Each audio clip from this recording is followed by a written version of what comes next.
পহেলা বৈশাখ উপলক্ষে বাঙালিয়ানার নানা উপকরণ দিয়ে এভাবেই সাজানো হয় রাজধানীর ৫ তারকা হোটেল শেরাটন।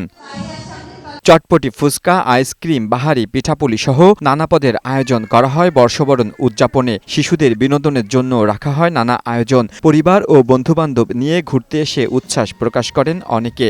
পান্তা ইলিশ, সাদা শাড়ি, বাসন্তী শাড়ি, এটা ছাড়া বৈশাখ হয় না। আজকে পহেলা বৈশাখ আমার আজকে অনেক ভালো লাগছে। হাওয়াই মিঠা খেয়েছি আর ফুচকা খেয়েছি। ৫ তারকা হোটেল ছাড়াও রাজধানীর নামিদামি হোটেলগুলোতে নববর্ষ উদযাপন করা হয়। পর্যাপ্ত খোলা মাঠ ও নিরাপত্তা পেলে পহেলা বৈশাখ উদযাপনে হোটেলে আসার প্রয়োজন হয় না বলেও মন্তব্য করেন কেউ কেউ। আমাদের বাচ্চারা তো নর্মালি হ্যাপি নিউ ইয়ারটা খুব বেশি ভালো জানে, তো নববর্ষটা একটু কম জানে।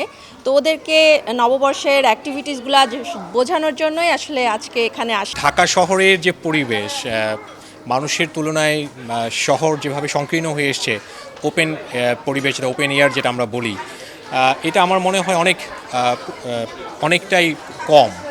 তো এই জন্য বাধ্য হয়ে আমরা এখন আসলে ইন হাউস বা এই হোটেলগুলোতে আসতে হচ্ছে। খাবারে বাঙালিত্ব ও নববর্ষকে সবার জন্য এক কাতারে নিয়ে আসতে বিশেষ ছাড় দেওয়া হয় বলে জানায় হোটেল কর্তৃপক্ষ। গ্রাম বাংলার একটা ঐতিহ্য তৈরি করার চেষ্টা করেছি। কুড়ে ঘর রেখেছি, বাচ্চাদের জন্য সার্কাস ছিল। ১৫০০ টাকায় কিন্তু সে ফুচকা, চটপটি, তারপর হাওয়াই মিঠা, কাঁচা আমের জুস, অনেকগুলো খাবারই কিন্তু পাচ্ছে। মানে যত ধরনের ফুড আছে বাংলা ঐতিহ্যের সাথে যায়, প্লাস যারা একটু কন্টিনেন্টাল খাবারও পছন্দ করে সেই অপশনও আমাদের আছে।